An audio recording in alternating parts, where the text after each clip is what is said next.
Au nom du Père, et du Fils, et du Saint-Esprit. Amen. Seigneur, tu as vaincu la mort. Seigneur, tu as fait briller la vie pour l'éternité. Évangile de Jésus-Christ selon saint Matthieu.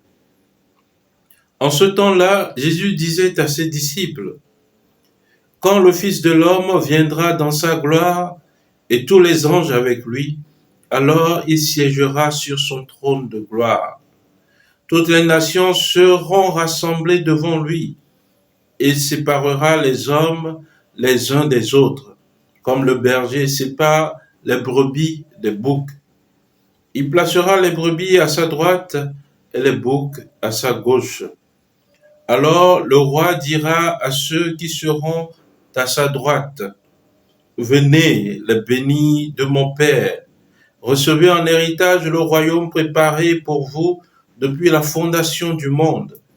Car j'avais faim et vous m'avez donné à manger. J'avais soif et vous m'avez donné à boire. J'étais un étranger et vous m'avez accueilli. J'étais nu et vous m'avez habillé. J'étais malade et vous m'avez visité. J'étais en prison et vous êtes venus jusqu'à moi. Alors les justes lui répondront: Seigneur, quand est-ce que nous t'avons vu? Tu avais donc faim et nous t'avons nourri? Tu avais soif et nous t'avons donné à boire? Tu étais un étranger et nous t'avons accueilli? Tu étais nu et nous t'avons habillé? Tu étais malade ou en prison? Quand sommes-nous venus jusqu'à toi? Et le roi leur répondra: Amen, je vous le dis. Chaque fois que vous l'avez fait à l'un de ces plus petits de mes frères, c'est à moi que vous l'avez fait. Alors il dira à ceux qui seront à sa gauche: allez-vous-en loin de moi, vous les maudits, dans le feu éternel préparé pour le diable et ses anges. Car j'avais faim et vous ne m'avez pas donné à manger.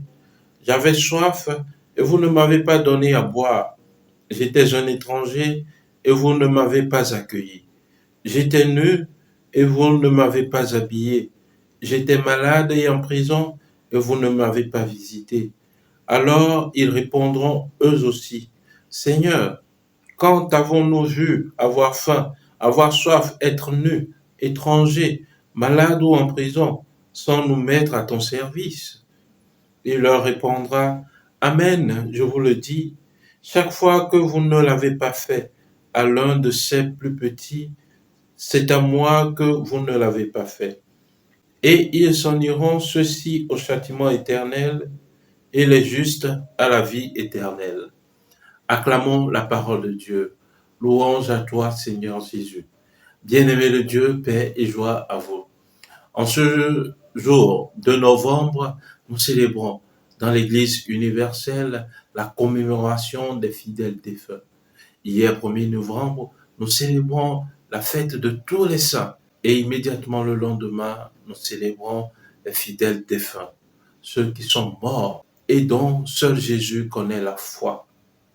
Chers frères et sœurs, cet évangile ne s'adresse pas à nos frères saints que nous avons fêté le 1er novembre, ni à nos frères défunts, mais cet évangile s'adresse à nous. Quand on parle d'Église, elle est scindée en 3 parties. L'Église triomphante, les saints, l'Église souffrante, les défunts, les âmes du purgatoire, et l'Église pérégrinante que nous constituons. C'est à nous donc qu'est destiné ce message. Et nous voyons dans l'Évangile qui nous est donné aujourd'hui, à travers cette commémoration des fidèles défunts, que Jésus parle de la fin des temps, où il sera séparé les bons des mauvais, les brebis à droite et les boucs à gauche. Chers frères et sœurs, à travers la méditation de cet évangile, nous voyons que Jésus enseignait à ses disciples que simplement de petits gestes d'amour, de petits gestes accomplis avec foi et amour sans souci du lendemain nous ouvraient le royaume des cieux. Déjà samedi dernier dans l'évangile, Jésus nous disait que le royaume des cieux est comparable à une graine de moutarde que l'on jette dans un champ ou à du levain qu'on enfouit dans 3 mesures de farine. Des choses insignifiantes à faire aujourd'hui pour nous ouvrir le royaume des cieux. Chers frères, chères sœurs, dans l'évangile, Jésus parle de la faim, nourrir ceux qui ont faim, donner à boire à ceux qui ont soif, visiter les malades, accueillir l'étranger, visiter ceux qui sont en prison, revêtir ceux qui sont nus. Tels sont de petits actes accomplis avec amour qui nous ouvrent les portes du ciel. En accomplissant cela, ne pensons pas à la récompense qui nous vient après, mais accomplissons-les indifféremment, comme ces personnes dans l'évangile qui s'étonnent. Seigneur, quand est-ce que nous avons fait cela? Quand est-ce que nous t'avons vu nu et nous t'avons revêti? Chers frères et sœurs, le Christ nous appelle à une charité désintéressée. Aujourd'hui, quand je pratique un acte de charité, je ne dois rien attendre en retour. Seul Jésus me le comptera et m'ouvrira les portes du ciel à cause du bien que j'accomplis. Frères et sœurs, que par la méditation de cet évangile, le Seigneur nous aide à comprendre que de petits actes accomplis avec amour, avec foi, chaque jour, nous aideront à voir sa face. Saint Jean de la Croix nous dit, au soir de notre vie, nous serons jugés sur l'amour. Que Dieu Tout-Puissant nous aide à comprendre tout cela et à le mettre véritablement en pratique pour sa plus grande gloire. Amen. Prions le Seigneur. Écoute nos prières avec bonté, Seigneur, nous t'en prions.